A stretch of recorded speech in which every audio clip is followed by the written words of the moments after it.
Good evening everyone. PIB daily discussion series के अंदर आप सबका स्वागत है। आज 10 जुलाई है। आज हम 9 जुलाई के जो आर्टिकल हैं उनका हम डिस्कशन करने वाले हैं।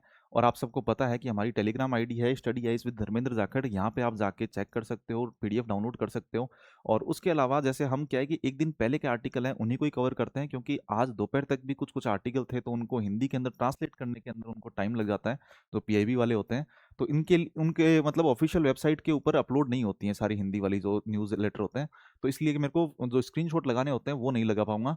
तो इसलिए क्या है कि हम अगले दिन इसको करते हैं, वरना तो ये होता है कि रात को 10-11 बजे तक के बाद में मैं रिकॉर्ड कर सकता हूँ जो एक दिन उसी सेम दिन का। फिर उसके बाद में शायद मैं जान रहा हूँ गौरव जोशी आप वही हैं जिनको मैं जानता हूँ। तो उन आपका एक कमेंट था कि जैसे आयनोस्फीयर है तो वो 40 से लेके सॉरी 80 से लेके और 400 तक आपने बताया था। लेकिन क्या है कि आयनोस्फीयर है वो 60 किलोमीटर से लेके और 1000 किलोमीटर तक भी होता है। देखो 99% तो आप वाली बात सही है कि उतना जो आयनाइज पार्टिकल होते हैं वो वहीं पे ही प्रेजेंट होते हैं। लेकिन उसके अलावा भी बहुत सारे ऐसे पार्टिकल हैं जो आवेशित कण है वो 60 से 1000 किलोमीटर तक ही होते हैं। और नासा भूवैज्ञानिक वगैरह ये सारे हैं जो मतलब एस्ट्रोनॉमर वगैरह ये ना उसी को ही मानते हैं। मतलब ये दोनों चीजें ही हैं, लेकिन हमारी किताबों के अंदर यही लिखा हुआ है जो आपने बताया है। लेकिन ऐसा भी होता है 60 से 1000 किलोमीटर तक भी होता है। उसके अलावा स्टंटिंग और वेस्टिंग वाला थोड़ा सा शायद मैंने कल गलत बता दिया आपको। देखो स्टंटिंग होता है जैसे आपकी एज है उसके हिसाब से आपकी हाइट कितनी है, यदि कम है तो उसको स्टंटिंग कहा जाता है। और वेस्टिंग होता है यदि आपकी मतलब हाइट है उसके हिसाब से वेट कम है तो उसको है ना वेस्टिंग कह दिया जाता है। ठीक है, तो इसको आप थोड़ा सा अपडेट कर लेना। चलो आज सेशन शुरू करते हैं। देखो आज पहला आर्टिकल है ना, ये भारत और ऑस्ट्रेलिया वार्षिक शिखर सम्मेलन है। हमारे प्रधानमंत्री जी हैं तो ऑस्ट्रेलिया की विजिट पे गए हुए हैं और वहां पे उन्होंने बहुत सारे जो मतलब एग्रीमेंट वगैरह ये सब किए हैं। तो हमने एक दिन पहले शायद इसको 2 दिन पहले हमने इंडोनेशिया और भारत के संबंध थे उनके बारे में अच्छे से डिस्कस किया था। और आज हम इंडिया और ऑस्ट्रेलिया है तो उनके बारे में जो अलग अलग जो सेगमेंट हो सकते हैं, मतलब डिफेंस सेक्टर के अंदर क्या कर रहे हैं हम, आर्थिक सेक्टर में क्या कर रहे हैं, ठीक है, टेक्नोलॉजी में क्या कर रहे हैं, इन सब के बारे में हम देखेंगे। और ये लगभग आपके लिए एक होलिस्टिक एक आंसर है। यदि आप आंसर राइटिंग कर रहे हो तो उसके अंदर एक न्यूज में ले सकते हो इसको। इंडिया ऑस्ट्रेलिया के संबंध में कुछ भी आता है। देखो पहली बात है रक्षा और समुद्री सुरक्षा के अंदर क्या क्या कर रहे हैं। देखो रक्षा मंत्रियों की वार्षिक संवाद है, इसको शुरू किया गया है। जैसे 2+2 वार्ता है ये तो हम करते ही हैं यहाँ पे इनके साथ में, ऑस्ट्रेलिया के साथ में। और रक्षा मंत्रियों की वार्षिक संवाद है, इसकी स्थापना अब कर दी गई है। उसके अलावा जो डिफेंस सेक्टर के अंदर और क्या कर रहे हैं, भारत ऑस्ट्रेलिया समुद्री सुरक्षा सहयोग रोड मैप तैयार किया गया है। कि मतलब समुद्री सुरक्षा के लिए जैसे मतलब वहां पे कोई लुटेरे वगैरह ना आए, चाइना है तो उसका हस्तक्षेप बढ़ता जा रहा है तो वो सब ना हो, इस सब के लिए भारत ऑस्ट्रेलिया समुद्री सुरक्षा सहयोग रोड मैप वगैरह तैयार किया गया है। उसके अलावा ऑस्ट्रेलिया डिफेंस कॉलेज है ना, उसके अंदर भारत का एक सैन्य प्रशिक्षक होगा, वहां पे जाके उनको ट्रेनिंग वगैरह देने का, मतलब भारतीय जो लोग हैं, भारतीय सैन्य जो अधिकारी हैं तो वो वहां पे जाके ट्रेनिंग देंगे। तो इस तरीके से रक्षा क्षेत्र के अंदर तो ये 3 पॉइंट है। फिर उसके बाद में आर्थिक सुरक्षा और खनिज के लिए देखो एक तो ईसीटी है, ये तो हमने पहले साइन कर रखा था। अब इससे थोड़ा सा आगे बढ़ के सीईसी है, इसको है ना अपनाने की बात चल रही है। देखो ऐसा होता है कि मैंने आपको पहले भी बता रखा है, शायद शुरुआत वाली क्लासेस थी मई के अंदर, तब मैंने उस टाइम बताया था। एक तो ईसीटी होता है, फिर उसके बाद में इसको मतलब आप एफटीए के तौर पे मान सकते हो कि एफटीए होगा। फिर इसमें क्या है कि वस्तुएं वगैरह होती हैं, इसके अंदर पॉजिटिव और नेगेटिव चीजें होती हैं, मतलब ये नेगेटिव सामान है इनको इनको हटा दिया जाएगा, बस इतना ही है। और सिर्फ वस्तुओं के लिए होता है ये। एफटीए ये वस्तुओं के लिए होता है कि फ्री ट्रेड एग्रीमेंट हो गया। फिर उसके बाद में सीईसी आता है, CECA comprehensive economic cooperation agreement है ये। ठीक है, तो ये आता है। और उसके बाद में थोड़ा मतलब ऊपर ऊपर ऊपर, मतलब ये हायरार्की है, बढ़ते क्रम है ये। ठीक है, तो उसके बाद में सीईपीए ये सबसे बड़ा होता है। इसमें जो मतलब आईपीआर वगैरह हो गए, उनके कानून वगैरह हो गए, ये सब है ना उनके अंदर छूट मिलती है इसके अंदर। ठीक है, इसमें वस्तु निवेश सेवाएं ये सब चीजें आएंगी सीईसीए के अंदर। इन्वेस्टमेंट वगैरह के है ना वो ये भी होंगे, इसमें वस्तुएं ही आती हैं, सिर्फ वस्तु और सेवाएं आ जाएंगी फिर उसके बाद में। ठीक है, तो ये बढ़ता क्रम है इनके अंदर। तो ये एक हायरार्की आपको याद रखनी है। तो अब हम क्या है कि उनके साथ में यहां पर थे और यहां पर हम शिफ्ट होना चाह रहे हैं ऑस्ट्रेलिया के साथ में। ठीक है, अब मेक इन इंडिया है, आपको पता है कि मेक इन इंडिया भारत का हो गया, और वहां पे क्या है फ्यूचर मेड इन ऑस्ट्रेलिया। इन दोनों पहलों को है ना एक साथ में मर्ज करने की बात चल रही है कि हम एक दूसरे का सहयोग करेंगे। और बाद में रूफटॉप सोलर अकादमी है, इसकी स्थापना की जाएगी। हालांकि इसके अंदर बता नहीं रखा है कि रूफटॉप सोलर अकादमी है कहां पे होगी, लेकिन इसके अंदर ये बता रखा है कि स्थापना की जाएगी। फिर भारत ऑस्ट्रेलिया साझेदारी, ये देखो साइबर सिक्योरिटी के लिए पीएसीटी पीएसीटी एक एग्रीमेंट है इन दोनों देशों के बीच में हुआ है। साइबर महत्वपूर्ण तकनीक व आपूर्ति श्रृंखलाओं पर ऑस्ट्रेलिया भारत साझेदारी, इसको इंग्लिश में देख लो, agreement on the Australia India partnership, ठीक है, ये PACT, ये इंपॉर्टेंट है आपके लिए। ये साइबर सिक्योरिटी से संबंधित है, इसको आप लिखोगे, आंसर राइटिंग में लिखोगे, प्री के अंदर भी पूछा जा सकता है कि PACT है, ये किसके साथ में एग्रीमेंट हुआ है। फिर उसके बाद में ये कोकोस किलिंग द्वीप है, तो जो गगनयान मिशन है तो उसके साथ में ऑस्ट्रेलियाई ट्रैकिंग टर्मिनल वगैरह है ना, वहां पे स्थापित किया जाएगा। ये ऑस्ट्रेलिया के पास में ही है, हिंद महासागर क्षेत्र के अंदर ही है ये कोकोस किलिंग द्वीप। यदि इसके बारे में यदि पूछा जाए तो आपको पता होना चाहिए कि कोकोस किलिंग है, ये हिंद महासागर के अंदर है। फिर उसके बाद में यूरोनियम यूरेनियम निर्यात है।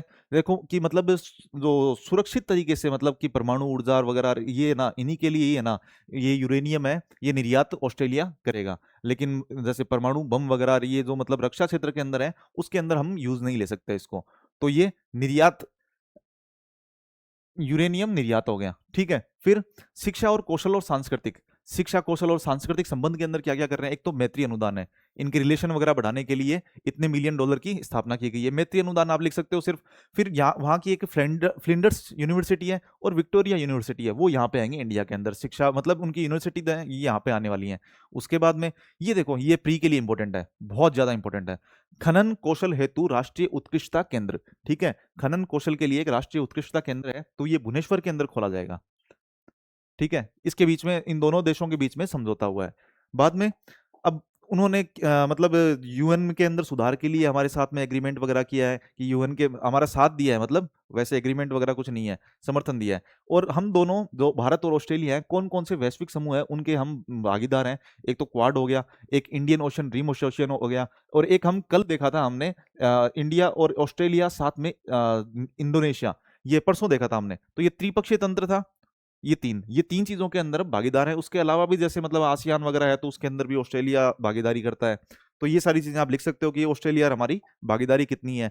अब वहां पे देखो बॉन्डी बीच पे हमला हुआ था, यहाँ पे पहलगाम में हमला हुआ था, दोनों आतंकवाद के खिलाफ हैं, तो इसके बीच में बात हुई थी। तो आप मतलब आंसर राइटिंग कर रहे हो तो एक होलिस्टिक व्यू हमेशा लेके चला करो।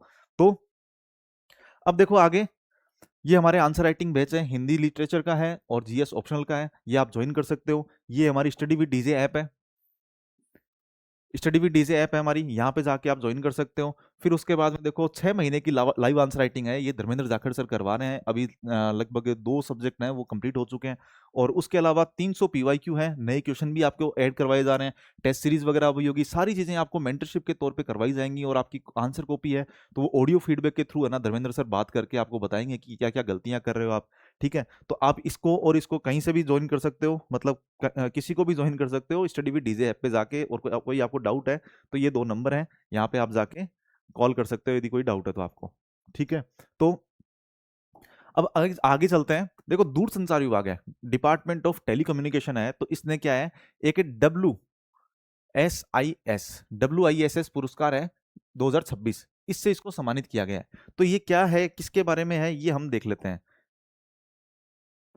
देखो डिपार्टमेंट ऑफ टेलीकम्युनिकेशन है, दूरसंचार विभाग है, तो उसका एक समृद्ध ग्राम प्रोजेक्ट है, तो उसको क्या है कि अवार्ड मिला है। और ये क्या है कि समृद्ध ग्राम है ना, एक इस तरीके से मानो कि मान लो एक किसान है, तो उसको बहुत सारी जैसे मतलब मौसम संबंधी जानकारियां लेनी है, या फिर उसको डिजिटल तरीके से अपने बाजार तक पहुंच करनी है, जैसे इनाम वगैरह ये सब हो गया। फिर वहीं पे ही उसका जो बच्चा है, तो उसकी शिक्षा के लिए अलग लाइब्रेरी टाइप में जो मतलब डिजिटल तरीके से ना उसको वो छात्रवृत्ति कैसे मिलेगी, बाकी और चीजें क्या होंगी, तो वो सब चीजें, ये समृद्ध ग्राम है, वहां पे है ना एक डिजिटल प्लेटफॉर्म होगा, जहाँ पे मतलब ये फिजिटल सेवाएं दी जाएंगी। फिजिकल मतलब होता है फिजिकल और डिजिटल, इन दोनों को मिला के ये सेवाएं हैं, ये दी जाएंगी यहाँ पे। तो ये क्या है कि world summit on the information society WSIS पुरस्कार 2026 ये दिया गया है, ठीक है। अब ये भारत नेट है, इसके आधार पर निर्मित दूरसंचार विभाग की है ना ये एकीकृत ग्रामीण डिजिटल परिवर्तन योजना है। ये कौन कर रहा है, भारत नेट आपको पता है ब्रॉडबैंड सर्विस के थ्रू, जैसे मतलब हर भारत को है ना, भारत के हर जगह को जोड़ना, हर एक गांव को, जैसे मतलब 2.5 लाख ग्राम पंचायतें हैं तो उनको जोड़ना, ठीक है। तो अब इसके अंदर क्या क्या चीजें होंगी, जो मतलब एक सेंटर होता है ना, ये जो समृद्ध ग्राम वाला सेंटर है, तो ये केंद्र होता है, गांव के अंदर होता है, तो इसमें क्या क्या सुविधाएं दी जाती हैं। देखो एक तो स्वास्थ्य सेवाएं, स्वास्थ्य सेवाओं में क्या क्या दिया जाएगा, जैसे टेली परामर्श है, हेल्थ ATM है, यदि किसान वहां पे ले जाएगा, हेल्थ ATM ले जाएगा, तो है ना अपनी परामर्श सुविधाएं हैं, जो टेली मेडिसिन वगैरह है, तो उनसे ले सकेगा, उनकी सुविधा ले सकेगा। जन औषधि केंद्र है, तो वो भी वहां पे दवाएं वगैरह वो मिल जाएंगी उनको। शिक्षा और कौशल से संबंधित जैसे स्मार्ट कक्षाएं वगैरह होगी, AR VR आधारित कौशल विकास के ना काम हो गए, फिर कृषि के अंदर इंटरनेट ऑफ थिंग्स, मृदा परीक्षण वाला केंद्र हो गया, ड्रोन सक्षम उर्वरक वगैरह, कीटनाशक वगैरह, ये सारी चीजें स्मार्ट सिंचाई की है ना, किस तरीके से प्रैक्टिस की जा सकती है, ये सारी चीजें इसके अंदर इसी एक ही सेंटर के अंदर है, तो इसीलिए इसको अवार्ड मिला है। ठीक है, तो ये सेंटर है, ये इंपॉर्टेंट है आपके लिए, और ये अवार्ड है तो ये तो ज्यादा इंपॉर्टेंट नहीं है, फिर भी आपको एक बार ध्यान रखना है। ठीक है, तो पीएम वाणी हो गया, उसके अलावा कौन कौन से, पीएम वाणी कॉमन सर्विस सेंटर भी वहीं पे मिल जाएगा आपको, ई गवर्नेंस की जो भी सेवाएं हैं वो सब मिल जाएंगी, बैंकिंग वगैरह, कोरस्पॉन्डेंट सेवाएं, मतलब बैंकिंग संबंधित जो होगी, ई कॉमर्स हो गया, एफटीटीएच हो गया, मतलब ये फाइबर टू द होम है। ठीक है, एफटीटीएच सेवाएं होगी, पीएम वाणी, सीसीटीवी आधारित, सीसीटीवी लगा होगा, जो मतलब सीसीटीवी गाँव के अंदर लगे हुए हैं तो उनकी जो निगरानी केंद्र है तो वो भी इसी सेंटर के अंदर होंगे। बहुत सारी चीजें हैं एक साथ में, जो भी डिजिटल चीजें हैं वो सब आप सोच सकते हैं, उतनी सारी चीजें यहाँ पे प्रोवाइड करवाई जाएंगी। ठीक है, ये हो गया। अब इसमें क्या है कि महत्व वगैरह आपको पता है, डिजिटल पब्लिक इंफ्रास्ट्रक्चर है, इसको मान्यता मिली है।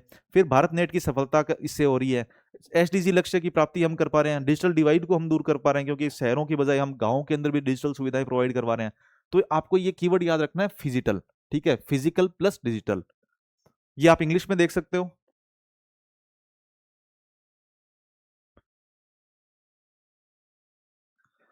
अब देखो ये आर्टिकल है, ये राष्ट्रीय बाघ संरक्षण प्राधिकरण है, नेशनल टाइगर कंजर्वेशन अथॉरिटी। ठीक है, इसकी 29वीं बैठक हुई है, इसमें है। और इसमें क्या है कि दो तीन चीजें हैं, बैठक बैठक हमारे काम की नहीं है, इसमें दो तीन चीजें हैं। देखो इसके अंदर क्या क्या डिस्कस किया गया है कि मतलब रोड मैप टू रेस्क्यू, कि मतलब उनका रोड मैप क्या होगा रेस्क्यू करने का, तो वो बता रखा है इसके अंदर, कि जंगली जानवर हैं उनसे बचाव, पुनर्वास, जो ह्यूमन और एनिमल का कॉन्फ्लिक्ट होता है तो उससे बचाव के लिए क्या क्या रोड मैप हो सकता है वो बता रखा है। ये हमारे काम का नहीं है, हमारे काम की चीज क्या है, स्ट्राइड्स और स्ट्राइप्स, ये दो चीजें हैं, ये काम की हैं। स्ट्राइड्स की फुल फॉर्म है status for tiger reserve, infrastructure development, ecology and social parameter. मतलब ऐसे मानो कि अभी टाइगर रिजर्व कितने हैं, 55 प्लस हैं लगभग, तो इतने टाइगर रिजर्व है तो उनके अंदर एक प्रतिस्पर्धा बनाई जाए, उनका मूल्यांकन, उनका प्रबंधन, निगरानी, संरक्षण, ये सारी चीजें कितनी अच्छे से हो रही हैं, तो ये इन सब की ना निगरानी वगैरह की जाएगी इसके तहत। ठीक है, तो ये एक मतलब एक मूल्यांकन तंत्र मान लो इसको। ठीक है, कि इनका जितने भी जो टाइगर रिजर्व हैं तो उनका मूल्यांकन वगैरह इसके थ्रू किया जाता है, और उससे क्या होगा कि निर्णय लेने में ना सहायता प्रोवाइड करवाएगा, कि मतलब साक्ष्य आपके पास में आ गए कि कौन सा है तो टाइगर रिजर्व है, तो इसके अंदर पोचिंग वगैरह हो गई या फिर ना अच्छे से जो सुविधाएं हैं वो नहीं मिल पा रही हैं, तो उनकी निगरानी वगैरह करके मतलब मूल्यांकन कर लिया, और फिर उसके बाद में इसको निर्णय है ना कि भाई अब आगे क्या प्रोसेस होगा, तो उसके लिए हेल्प मिलेगी इसमें। फिर प्रस्तावित नई पहलें और क्या है, जैसे मतलब बाघ सम्मेलन वगैरह करवाया जा रहा है, ठीक है, टाइगर कंजर्वेशन के लिए। अब ये स्ट्राइप्स हैं, स्ट्राइप्स भी एक सम्मेलन ही है। ठीक है, ये अनुसंधान निष्कर्षों के प्रसारित तकनीक साझा करने, जो बाघ अभ्यारण्य है उनके प्रबंधक, शोधकर्ता, संरक्षणकर्ता, उनके बीच में ज्ञान का जो आदान प्रदान करने का जो सम्मेलन होता है वो है ये स्ट्राइप्स। एक यूपीएससी में पहले एक क्वेश्चन आ रखा है एम स्ट्राइप्स, जहां तक मेरे को याद आ रहा है आया हुआ है ये, तो एम स्ट्राइप्स है, तो ये एक मोबाइल ऐप है जो मतलब बाघों की जो उनको ट्रैकिंग वगैरह करना, इन सब के लिए, उनकी गणना के लिए ना ये एम स्ट्राइप्स था, ये शायद पहले आ रखा है, लेकिन ये स्ट्राइप्स है ना, ये वो नहीं है। स्ट्राइप और एम स्ट्राइप में थोड़ा सा आप कंफ्यूज मत होना। ठीक है, ये एक सम्मेलन है। फिर देखो अगला आर्टिकल है, ये national board for wild life, राष्ट्रीय वन्य जीव बोर्ड है, उसकी स्थायी समिति की कुछ बैठक वगैरह हुई है, उससे संबंधित है, तो ये आपको ये पता होना चाहिए कि national board of wild life है, तो इसके अध्यक्ष हैं वो पीएम होते हैं, और जो पर्यावरण मंत्री हैं, एनवायरमेंट मिनिस्टर हैं, वो इसके उपाध्यक्ष होते हैं। और जो स्टैंडिंग कमेटी वगैरह इसकी होती है, मतलब एक अलग से कमेटी बनती है यदि national board of wild life, तो उसकी अध्यक्षता ये करते हैं।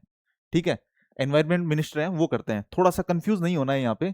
ठीक है, और उसके अलावा ये एक स्टेचुरी बॉडी है, मतलब सांविधिक निकाय है,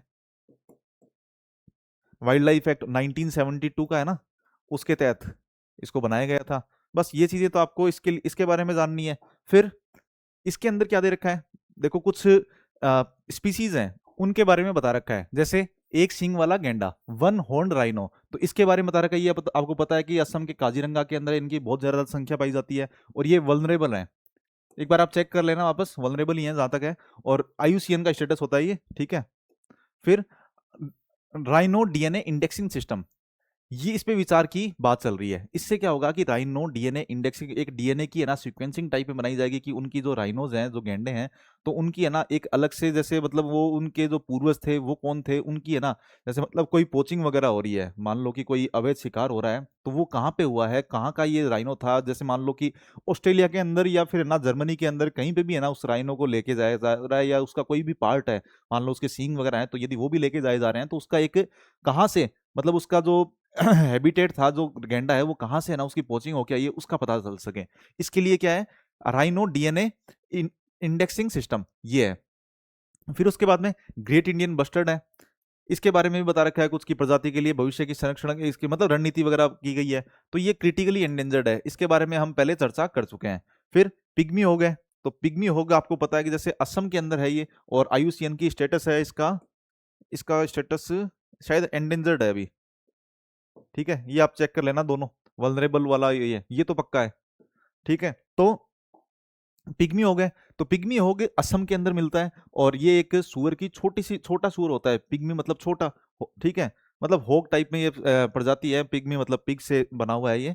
तो ये छोटा सुअर की एक प्रजाति है, और ये एंडेंजर्ड है, तो इसकी, इसको क्या स्पीसीज रिकवरी प्रोग्राम है, इसके तहत शामिल करने पर भी है ना चर्चा हुई है। स्पीसीज रिकवरी प्रोग्राम है कुछ, इसके अंदर 22 जो स्पीसीज हैं, तो उनको मतलब रिकवरी मतलब ऐसे है कि उनकी संरक्षण के लिए प्रयास किए जा रहे हैं, उनको एक स्पेशल है ना तरीके से देखा जा रहा है, उन पे ध्यान दिया जाएगा। तो उसके अंदर 22 हैं, 22 स्पीसीज हैं, उनको संरक्षित करने का है, इसके अंदर इसको भी डाला जाएगा, ये कह रहे हैं, ठीक है।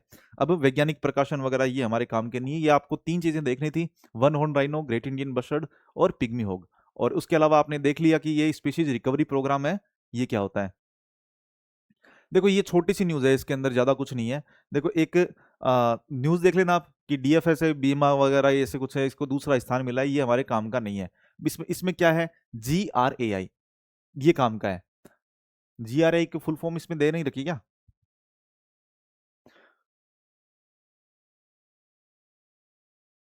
ये रहा, ग्रुप ए कैटेगरी, यह grievance redressal assessment and index, ये इंडेक्स है जो ग्रीवियांस मतलब शिकायत निवारण के लिए एक इंडेक्स है, ये है, ठीक है। तो इसमें क्या है कि जैसे शिकायत निवारण मूल्यांकन और सूचकांक, अच्छा इसके अंदर दे ही रखा है ना ये, ठीक है। तो ये डीएफएस के बीमा विभाग है, इसको ये मिला है, ये कोई काम का नहीं है। काम का क्या है, कौन निकालता है ये, प्रशासनिक सुधार और लोक शिकायत विभाग है, ये निकालता है। बस आपको एक ही लाइन लिखनी है, इसका इंडेक्स का नाम लिखना है और इसके आगे ये लिखना है, बस और कुछ नहीं करना, ठीक है। समूह ए बी सी कुछ नहीं है काम के। उसके बाद में अगला आर्टिकल है, ये आईटीएडीसी, आईटीएडीसी है, ये क्या है कि वस्त्र उद्यमी है, एमएसएमई है, उनके एकीकृत विकास के केंद्र बनेंगे। इस तरीके से क्या है कि एक नए केंद्र बनाए जा रहे हैं।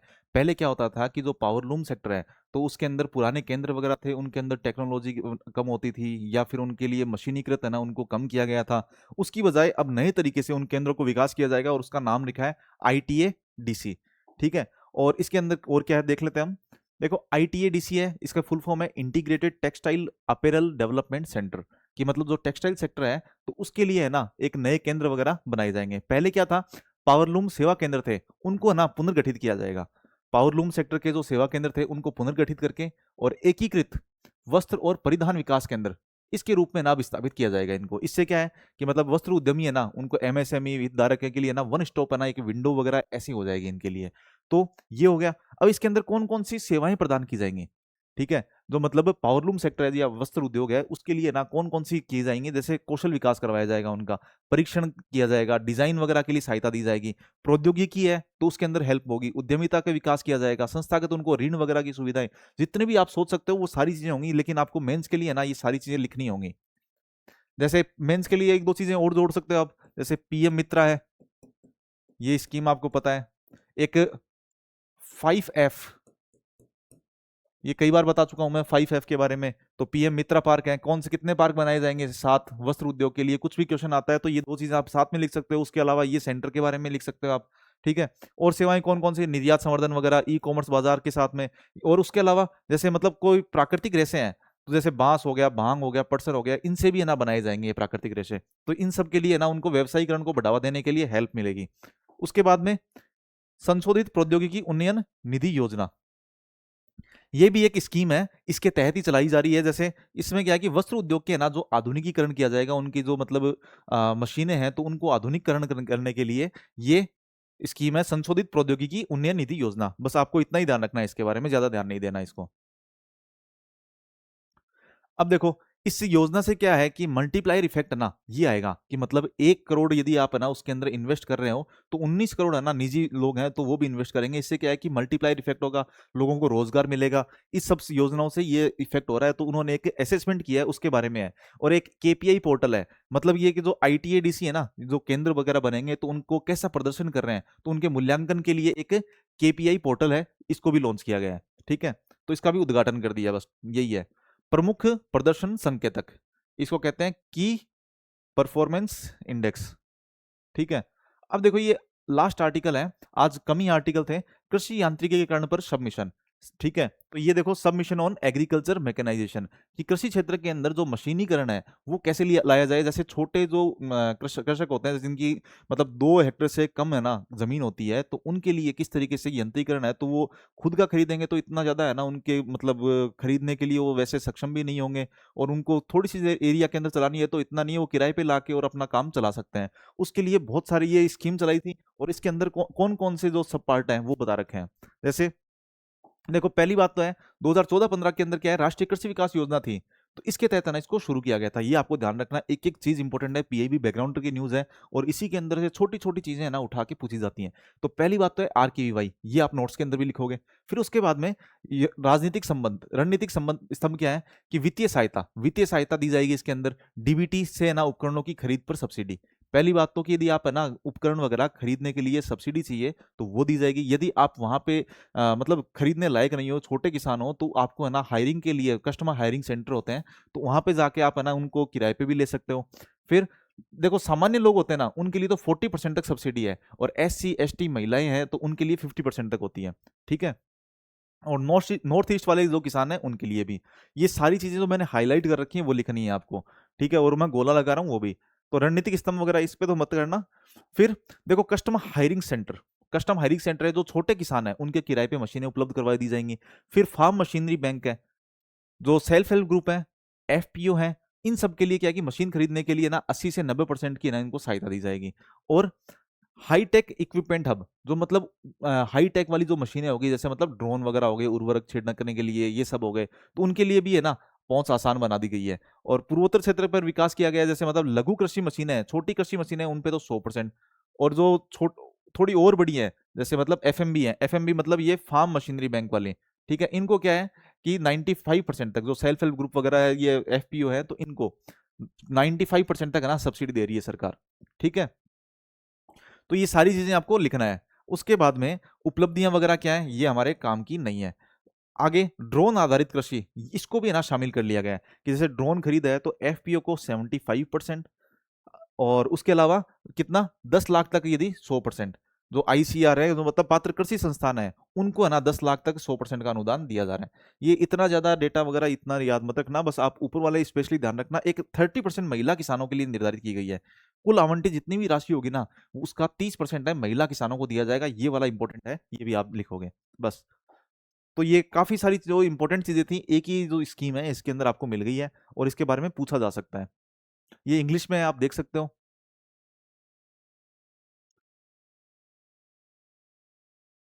देखो, ये आज 10 तारीख है, 8 तारीख के हैं, उसमें तो थे C और A, और 9 तारीख वाले में C और C।